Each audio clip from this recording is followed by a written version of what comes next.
Today, we learn yet again from the organisations who do not receive the same sort of government support, because allegedly there's no votes in it, as businesses that are going to greenify the future or make things like solar panels in Australia, all the rest of it, right?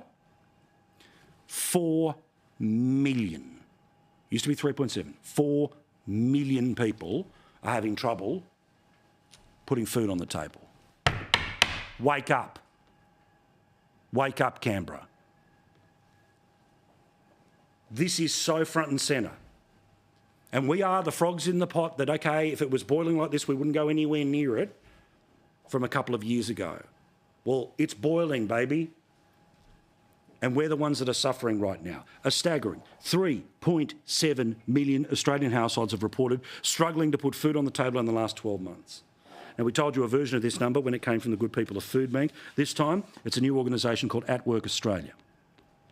It also noticed that between August 2022, February 23, inflation was at a 33-year high. 53% of Australians struggle to afford basic needs like food and shelter. Why is this not the first question in question time? Why is this not the thing that they hammer a Prime Minister about in a press conference? Why is this something that is not the talk of the halls of the building that allegedly is filled with the people who represent us?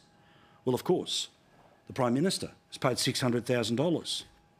He's got not one but two brand new jets that are coming his way. Yes, ordered by the previous government, but not cancelled by him. The cost of that, $450 million.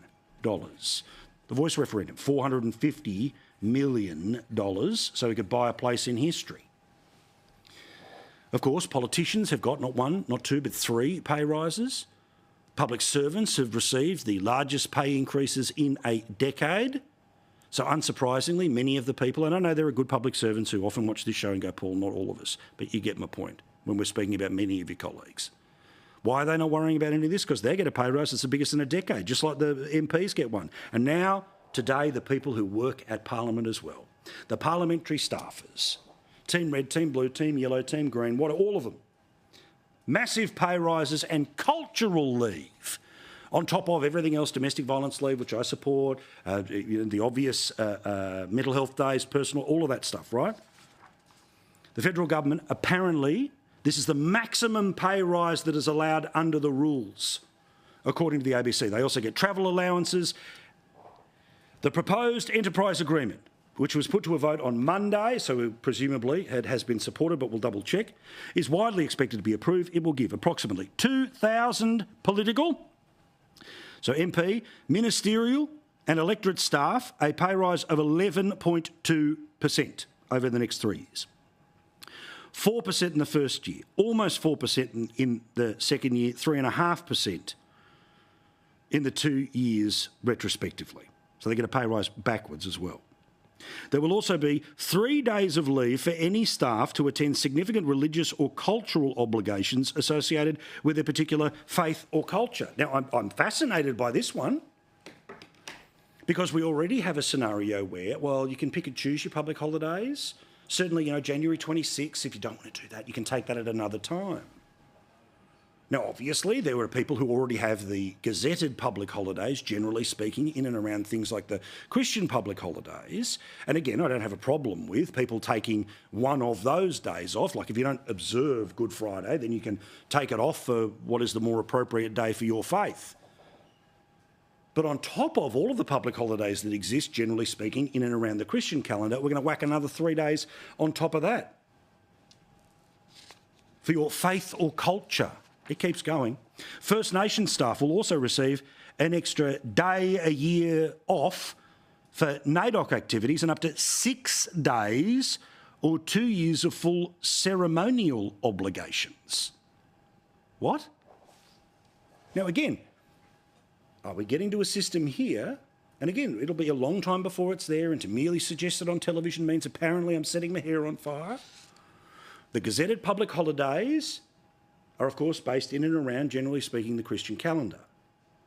Are we going to have options about those particular days, or do you have those days and everyone who is outside of the faith, will they get all the extras as well as? No wonder these people, honestly, no wonder these people have got no idea that the economy is not just numbers. The reality of the economy is not what you can massage out of Treasury. The reality of people's lived experience right now, today, is a world of pain. Pay rise, pay rise, pay rise for the politician, pay rise for the staffers, pay rise for the public servants. For us idiots, just pay more tax, shut up and be grateful, because we gave everyone a tax cut. Commonwealth Bank has made some interesting statements in the past couple of days, including about how much money it apparently costs them to keep cash in an ATM or cash in a branch. In its annual report, the bank described providing cash as a challenging commercial model, and it revealed spending about $410 million on cash services in the year just gone.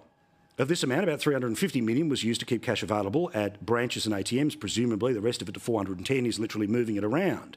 Don't shed too many tears, though. The bank did still make a profit of $9.8 billion.